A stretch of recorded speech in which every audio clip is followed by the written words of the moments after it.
La semaine dernière, je vous ai parlé de deux personnages qui ont été supprimés du deuxième film de la saga Transformers au cinéma, Revenge of the Fallen, et pour rester du côté de ce film, on va parler d'un ensemble de Decepticons qui ont pour le coup bien été portés à l'écran, avec un certain succès en plus, et je vais vous expliquer pourquoi, les Constructicons. Dans toute saga, un deuxième opus se doit d'élever les enjeux, de présenter des choses nouvelles et des concepts inédits. Dans le cas de Transformers 2, il fut très vite décidé d'avoir comme antagoniste final The Fallen, un Prime déchu, personnage extrêmement puissant du lore de Transformers. Mais pour l'accompagner, et surtout créer une vraie armée pour lui et Megatron, il fallait de nouveaux personnages, des robots qu'on va voir un peu partout, mais qui ne seront jamais vraiment caractérisés individuellement.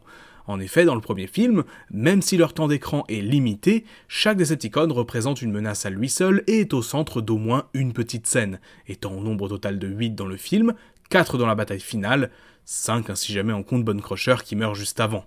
Or, dans le but de rendre les Decepticons plus menaçants, il faut qu'ils aient une plus grande armée, et dans la suite, cela passera donc par 3 choses principalement.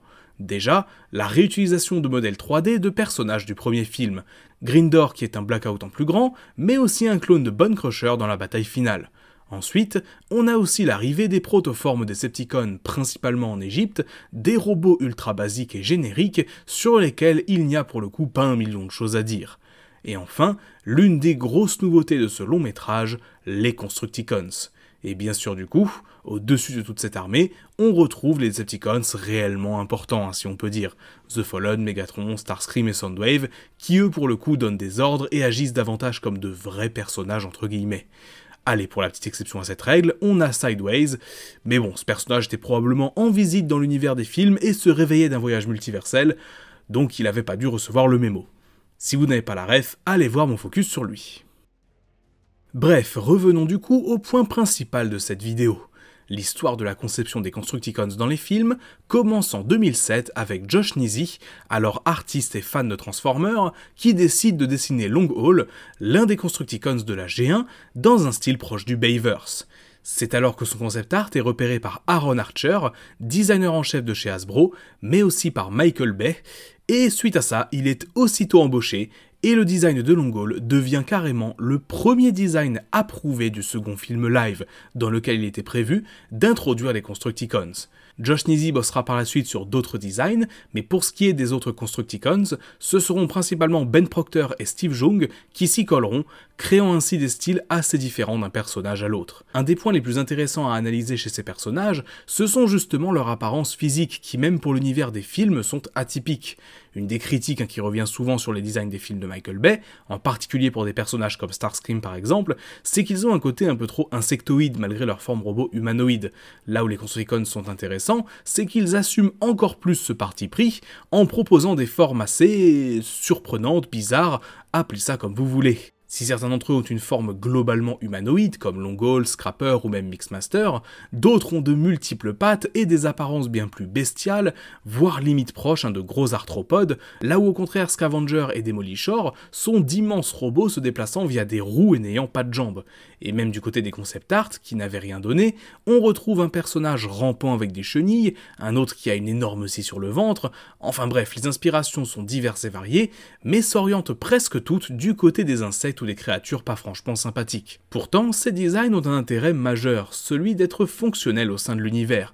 Les Constructicons étant faits pour construire, no shit Sherlock, leurs corps ont été faits selon ces critères-là en priorité, et quand on s'intéresse à leur histoire dans le lore des films live, tout prend alors son sens.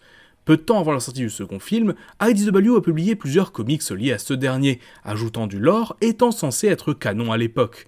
Dans ces derniers, on apprend que les Constructicons sont une sorte de sous-espèce de cybertroniens existant depuis l'époque des Primes originels, au service de ces derniers. Ils étaient en effet les robots chargés de bâtir les machines destructrices de soleil sur diverses planètes, et on découvre alors que chacun d'entre eux existe en de multiples exemplaires, n'étant rien de plus que des drones. Les Primes eux-mêmes les appelaient leurs travailleurs ou encore leurs bâtisseurs, ce sont donc des cybertroniens conditionnés pour servir, pas très intelligents, presque primitifs finalement, mais qui sont très utiles sur les chantiers ou même sur les champs de bataille. The Fallen parviendra à s'accaparer une bonne partie d'entre eux, répondant désormais à ses ordres plus qu'à ceux des autres Primes, et après la chute de la dynastie, ils rejoignirent le mouvement Decepticons, descendant de leur ancien maître. Du coup, techniquement, les Constructicons que l'on voit dans Revenge of the Fallen sont des Cybertroniens beaucoup plus vieux que tous les Autobots et les Decepticons que l'on connaît, remontant à des temps immémoriaux. Seuls Jetfire et The Fallen sont du coup aussi vieux qu'eux a priori. Au final, même si tout ce lore n'est que du bonus et n'est pas essentiel, revoir le film en l'ayant à l'esprit permet de mieux apprécier les différentes apparitions des Constructicons, tous autant qu'ils soient. Typiquement, cela permet de réaliser que ces derniers sont en réalité davantage liés aux Fallen qu'à Megatron, contrairement à la G1, où ils sont un groupe de Decepticons beaucoup plus ordinaires dans l'absolu, même s'ils sont quand même les premiers Combiners. Personnellement, d'un point de vue de pur lore, je trouve que ce qu'a proposé l'univers des films concernant les Constructicons est réellement intéressant et assez cohérent dans l'ensemble, même si ça a été raconté quasi intégralement dans les comics, donc là encore, merci à DW pour les travaux. Mais dans le second film en lui-même, les Constructicons sont loin d'avoir un mauvais rôle à mon sens. Tout d'abord, il est important de noter qu'ils ne sont jamais traités comme des personnages, mais vraiment comme des sortes de drones, ou au mieux des soldats basiques que les protagonistes trouveront sur leur chemin pendant l'histoire. On ne peut donc pas leur reprocher d'être sous-exploités individuellement, ou de ne pas avoir assez de lignes de dialogue, car ils sont littéralement faits dans le but d'être des méchants secondaires interchangeables. C'est l'une des principales différences avec d'autres cybertroniens des films comme Sideswipe, Shockwave, Wheeljack ou encore Onslaught, qui eux étaient censés être de vrais personnages à la base. Le premier Constructicon à apparaître à l'écran est donc Demolishor dès la scène d'intro à Shanghai, un très grand robot se changeant en immense pelleteuse. Pourtant, ce que je trouve le plus impressionnant dans cette séquence, ce sont ses premières secondes. Voir un véhicule aussi gigantesque se transformer en à peine 2-3 secondes permet de retranscrire la puissance du personnage, de la même manière que dans le premier film, on voyait l'hélice de Blackout s'arrêter brutalement. Dans notre inconscient collectif, on imagine des véhicules immenses bouger très lentement, et dans les faits c'est souvent le cas. Du coup ici, voir Demolishor se transformer instantanément et se déplacer à une vitesse assez grande permet de voir à quel point il est puissant sur le papier. Bien sûr, c'est un méchant de début de film, donc il sera par la suite vaincu, mais seulement par la force combinée d'Optimus et Ironhide, le Nest ayant pris assez cher dans la manœuvre. Par la suite, on revoit régulièrement des Constructicons au sein de l'histoire, ce sont eux qui ressuscitent Megatron, Mixmaster fait tomber le drapeau américain sur le pont de Brooklyn, mais bien sûr, c'est dans la bataille finale que les Constructicons ont l'occasion de se mettre en avant. Déjà, beaucoup d'entre eux arrivent en Égypte lorsque Megatron lance un appel à ses troupes, avec plusieurs drones identiques par moment. Pendant qu'une partie d'entre eux vont aller former Devastator, une autre va occuper les militaires et les Autobots. Parmi ces derniers, on peut notamment retrouver Longhaul, Scrapper, Mixmaster, ou encore un clone de Bone Crusher, qui, si l'on en croit les comics, fait aussi partie des Constructicons ici. Après tout, c'était le cas du perso aussi dans la G1, donc why not ? Rampage est également présent et sera chargé de tendre un piège à Sam pour récupérer la matrice, étant finalement tué par Bumblebee. Mais bien sûr, le plus gros morceau des Constructicons dans l'affrontement final, c'est leur combinaison en Devastator, un monstre absolu, plus gros fichier CGI de l'histoire du cinéma à l'époque de sa sortie, résultat de la combinaison de plusieurs véhicules. Si vous savez que j'ai mes réserves, disons, sur la façon dont Devastator a été traité ici, car je pense qu'il a pour le coup été un peu sous-exploité, on ne peut pas nier l'exploit technique qu'il représente. C'est pour ça que j'aurais largement préféré le voir à l'œuvre dans la bataille en elle-même, plutôt qu'à l'écart de celle-ci, un peu à l'image de ce qui avait été fait dans le jeu vidéo adapté de Revenge of the Fallen, où il est l'un des boss, affrontant les Autobots, là où dans le film, à part Skids et Mudflap, il croise pas grand monde sur sa route. Bien sûr, si l'analyse que je fais des Constructicons dans Transformers 2 est donc largement positive, je pense qu'ils souffrent de certains défauts, comme tous les personnages en live-action. Au-delà du manque de temps d'écran de certains d'entre eux, je trouve un peu dommage par exemple que des personnages comme Overload, Hightower ou autres n'aient jamais l'occasion d'apparaître en mode robot, surtout vu l'originalité des concept art de ces derniers. J'aurais largement préféré voir ça, au lieu des protoformes Decepticons qui traînent un peu partout dans l'affrontement final, au milieu des autres Constructicons. D'ailleurs, puisque je suis sur le sujet, on a l'occasion de revoir dans Transformers Dark of the Moon des Decepticons partageant la forme de Longhaul et Scrapper dans la bataille de Chicago, et plus globalement, on voit dans ce même film, ainsi que dans The Last Knight, d'autres personnages possédant une forme similaire.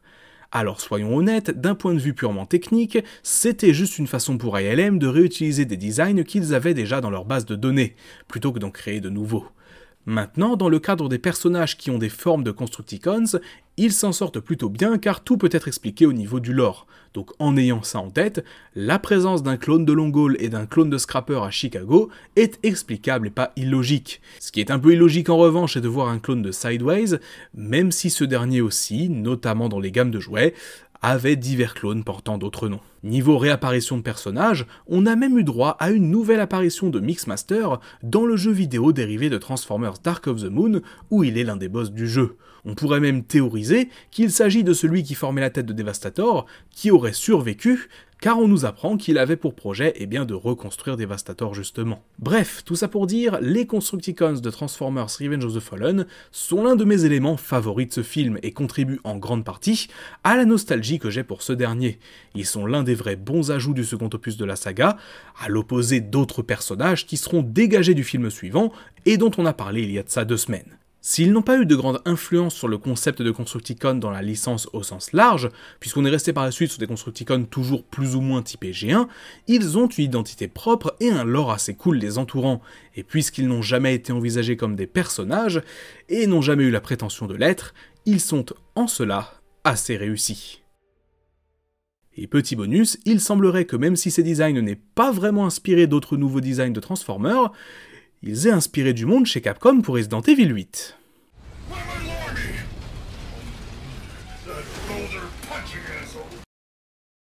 Merci beaucoup d'avoir regardé cette vidéo, j'espère qu'elle vous aura plu. Si vous l'avez aimé, n'hésitez pas à laisser un petit pouce bleu et à me dire en commentaire ce que vous en avez pensé. C'est peu, mais ça aide beaucoup. Si ce n'est pas encore fait, abonnez-vous pour ne pas rater les futures vidéos, et si vous pouvez vous le permettre, passez faire un petit tour du côté de Tipeee, où vous pouvez du coup me laisser un don pour voir les prochains focus en avance, ou même demander le vôtre éventuellement. Sur ce, c'est tout pour moi, c'était Magnus, on se dit à très vite. Bye tout le monde.